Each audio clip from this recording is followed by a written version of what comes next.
Welcome to the installation, commissioning and operation guide of the NVF2G series variable frequency drives. Before we begin, disconnect the power supply, wear insulating gloves and protective goggles.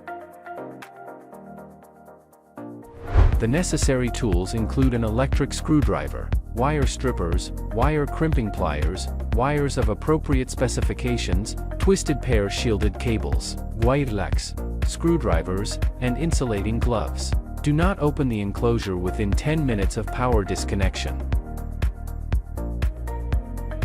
When you are using the drives, please pay attention to the installation spacing and distance requirements, as shown in figure. Pay attention to the following instructions. When installing multiple VFDs vertically, windshields must be added in between drives. When multiple VFDs are installed obliquely, ensure that the air ducts on the inlet side and the air ducts on the outlet side are separated. Secure it at an appropriate position inside the cabinet. Flip open the cover plate. First, strip 9 to 11 mm of the copper wire at the end of the wire that is connected to the relay, making sure the exposed copper wire is of moderate length.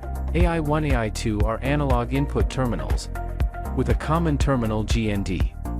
AI1 can be configured for either voltage or current input via J601.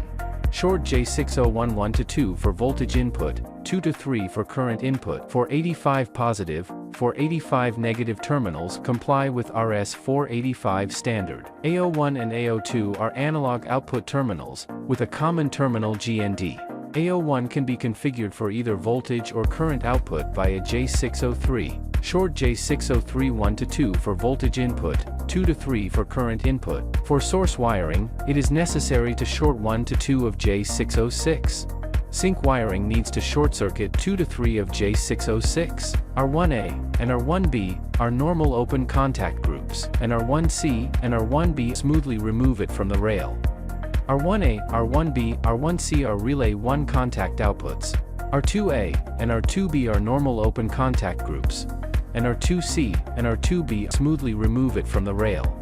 R2A, R2B, R2C are relay 2 contact outputs. Y1 is the open collector output.